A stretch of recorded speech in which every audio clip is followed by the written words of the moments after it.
What's up, guys? So today we're going to be talking about anxiety and adrenaline. All right, this is one of the two chemicals that is released whenever you're extremely anxious, having anxiety attacks, panic attacks. When you go into fight or flight or survival mode, you have the release of adrenaline and cortisol. All right, so we're going to talk about adrenaline today in specific. It wreaked havoc on me. It wreaked havoc on my body. It made me scared, fearful for my life. The impending doom that I would get with it. So I want to explain that whole process, the timeline of what it was like when it would first start, to the crash, to the time in between adrenaline rushes. What was that process like? What were the symptoms associated with these adrenaline spikes or rushes, with these panic and anxiety attacks? I'm going to explain that process, but most importantly, I'm going to be giving you an awesome tip that helped me get out of my panic disorder. And without this tip that I'm going to give you guys, I'm not really sure if I would have ever gotten past my panic attacks and panic disorder. So I hope that you're willing to be patient and stick around for this whole video to get that awesome tip so you can start your recovery process. It definitely made things a lot easier and possible for me. But you know what time it is? Smash the like button down below if you're ready to kick anxiety in the butt. Leave me a comment, guys. Let me know if you struggle with this. I know I see a lot of you struggling with panic attacks, anxiety attacks. Something that I will say is that you don't necessarily have to have panic disorder or experience anxiety attacks to experience the effects of adrenaline. Yes, you can just be having a bad, stressful day, having some symptoms, having some anxiety issues, and you can still experience this. It's something that a lot of people don't realize. Now, obviously, throughout my life, I had tons of adrenaline rushes, whether it be being in a dangerous situation, being in some type of altercation, maybe getting into a fight. I've been in a couple car accidents, definitely had adrenaline rushes with that. I've been in a lot of dangerous situations, and most of them were situations that I didn't put myself into. But it was fine, right? Because I understood that I was supposed to feel that way to help me get away or get out of that situation or to fight somebody off or to defend myself. So in that setting, it wasn't super alarming. In fact, I felt like it really helped me in those situations, and that's what the adrenaline is there for. And by the way, whenever you have anxiety attacks, panic attacks, or bad anxiety, you're releasing cortisol and adrenaline. Those are the two main stress hormones that are coming out.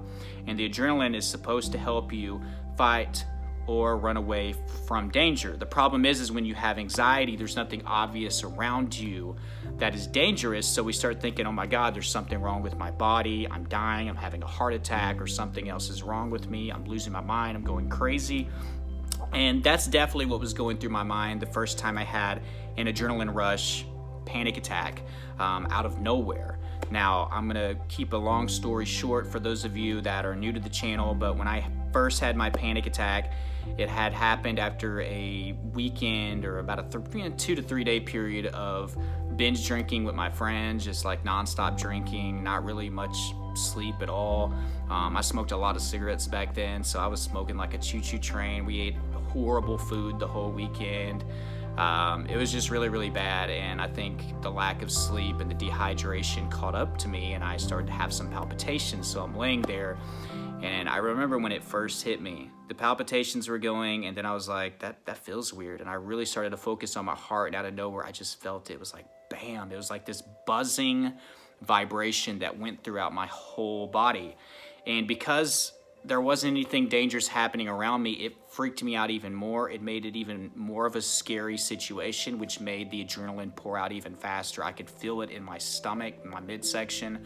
I could feel it going through my bloodstream. And the symptoms that followed after that were very, very scary. I had shortness of breath, like I was running from a tiger or a shooter or a dangerous situation. I had shakiness, jitteriness, like I was about to spring into action, yet there was nothing to spring into action. There was no need for it, right? My chest started to tighten up. I started to get tension all in my body. My chest started to hurt. I started to get tunnel vision, something else that can happen when you're in fight or flight. I started to get that. I started to shake, and it felt like my whole body was vibrating, and I felt like I needed to run. I felt like I needed to fight, but there was nothing to fight. There was nothing to run from. So I started thinking there's got to be something wrong with me, man. That weekend of binge drinking caught up to me, so I jumped on Dr. Google, which don't ever do that, guys. See a doctor, even if it's the first time, you got to call an ambulance for them to tell you. It's better to do it that way than to jump on Dr. Google, because obviously your anxiety has gotten so bad that you're going to assume the worst, right? So I jumped on Dr. Google, I saw these symptoms, and it showed that these could be symptoms of a heart attack. Now, panic attack did pop up, but I didn't believe that. So that's what really started my cardiophobia, and it really made me feel like there was something wrong with my heart. So my subconscious got really scared. So I started to get these adrenaline rushes multiple times a day. And in between, guys, I felt like the adrenaline was still leaking. Like I said, I believe I mentioned just earlier, you don't have to be in full-blown panic mode or anxiety attack mode to get this. I want you to think about it as putting your foot on the gas pedal, right? Right, so you push down all the way and you floor it, that's a full-blown panic attack. But you could still rev the engine and there can still be some adrenaline going through your body.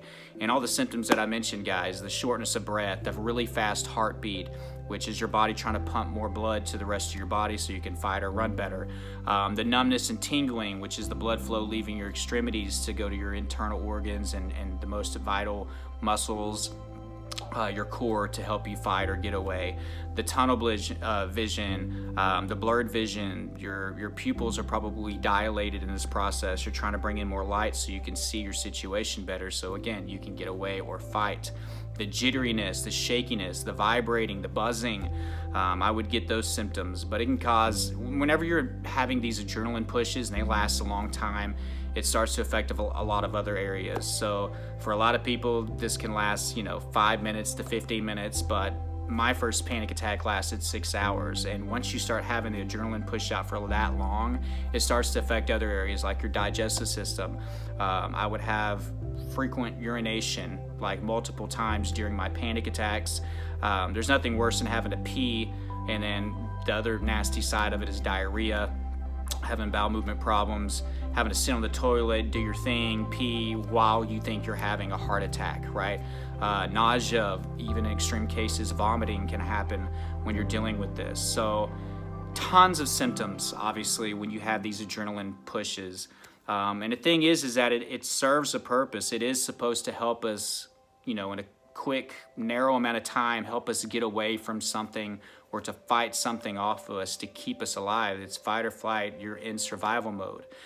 But like I said, when I'm sitting there having it in my bedroom, at the age of 19, and, I just got done having this horrible weekend of binge drinking and all that stuff, you start to think that there's something wrong with you. It can make you feel like you're losing your mind. So I was having this multiple times for about 2 to 2.5 years. I still had issues with adrenaline. I still occasionally had panic attacks after that with my health anxiety.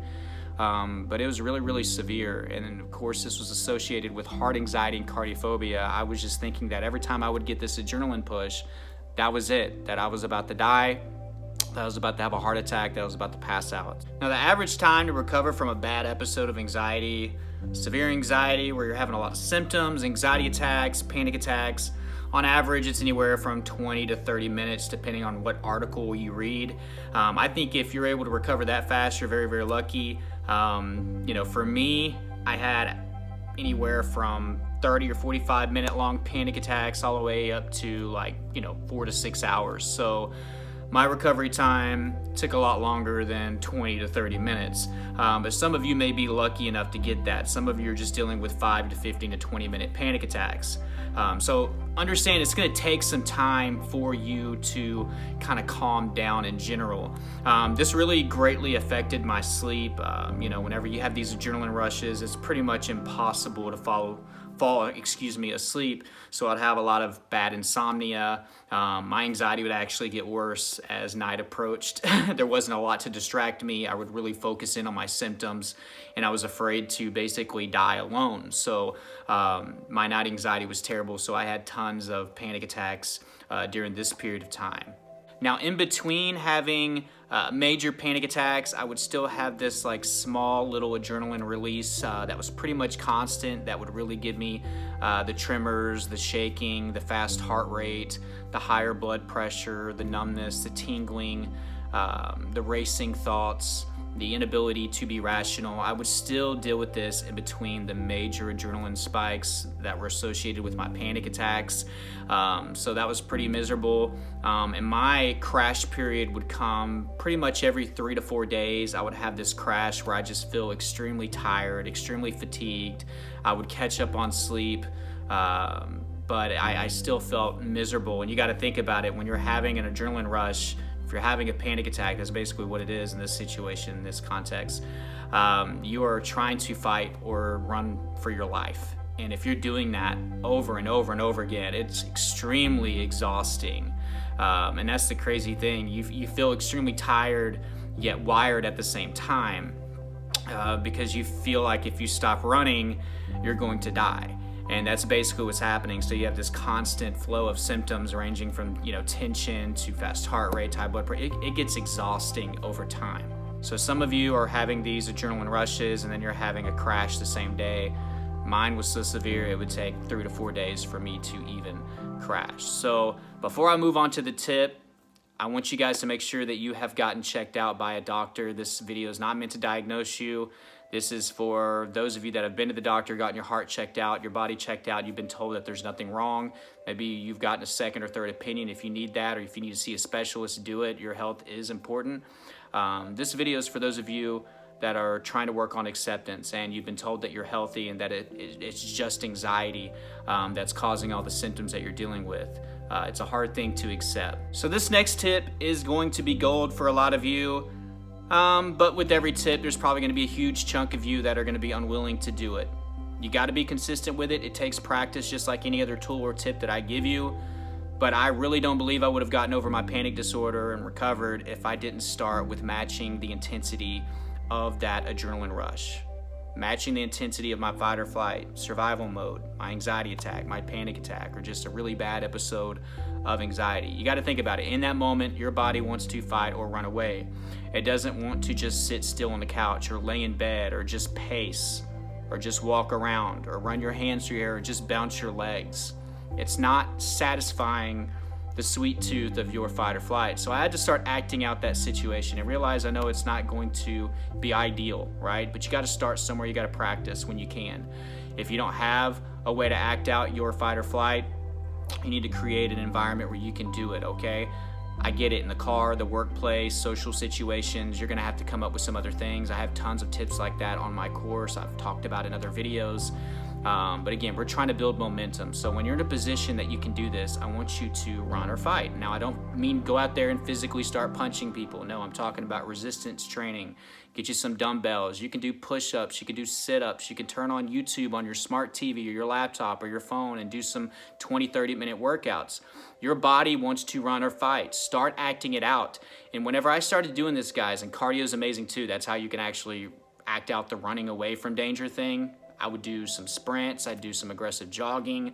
I realized with cardiophobia and heart anxiety, you may have the fear of working out like I did for 2.5 years, but it was the thing that saved me from my heart anxiety. I was like, oh, I had a panic attack, which usually I would think was a heart attack. Now I ran, I must not have a heart problem, right? Because I would have either fallen out, had to call 911, or died, right? So I can really accept now that I don't have heart anxiety. So it's amazing for that. So I challenge you to do that if you've been told that your heart is healthy enough for exercise. This is a great way to start building momentum because sure, eventually you are going to be able to just sit still when you have a panic attack. You're going to be able to be more rational. You're going to be able to practice that, right? Especially when your fear of panic attacks start going down. But in the beginning, it's going to be hard to sit still or to just lay in bed or to just kind of pace or just bounce your foot and not be able to get you through. All right, so in the beginning, let's build some momentum. Let's start making these long panic attacks into much shorter panic attacks. I'm talking about I went from having a panic attack for hours to now that I would start matching the intensity of that panic attack, it would bring it all the way down to a few minutes. All right, sometimes if I was lucky, I'd get it out of my system in just a couple minutes. So, you know, I like the idea of 3 to 5 minute panic attacks or adrenaline rushes, right? Over hours worth of that experience. Any day, anytime. And guess what? I'm building momentum. Now I have a tool that's effective. And guess what? Now I'm not as afraid of my panic attacks. I now am over my heart anxiety, my cardiophobia, so I'm not so afraid to exercise. I'm realizing that I'm not dying when I exercise, when I'm anxious. So guys, if you're not doing this, I need you to do it. All right? Act out your panic. You know, act out the fight or flight. Go do something. Stop sitting still. Eventually you'll get there. Eventually you can wear your anxiety like a coat. Eventually I was able to just kind of sit still in the car, you know, be at my workplace whenever I was panicking, and I was, you know, more equipped to do it. I could talk myself down. I could practice, you know, breathing exercises. You know, I could do my personal little meditation. I can go to my gratitude. But in the beginning, it's very, very hard to do that, right? Okay, so start matching the intensity of your fight or flight. But guys, I hope you enjoyed this video. Remember, if you're interested in recovery and you haven't tried my anxiety recovery program, I'm gonna put that down below in the description and in the first pinned comment. Be a part of that. It's helping so many people. You deserve to get your life back. If you have panic attacks, if you have health anxiety, generalized anxiety disorder, that is for you. It's gonna show you what I did from the moment I woke up until I went to sleep. It's my blueprint on how I recovered 110% from my anxiety disorders, all of them. I haven't had anxiety disorder in close to 7 years now, so it's been a long time. I haven't relapsed. It didn't just go dormant. I'm living the life that I deserve, and I want you to be a part of that, so go do that. There's some other resources down there along with my social media, so join all those if you haven't. Please hit like on this video if you got some value out of this. Make sure you subscribe if you're new. I have tons of videos like this to help you with your anxiety recovery. And until next time, guys, keep fighting.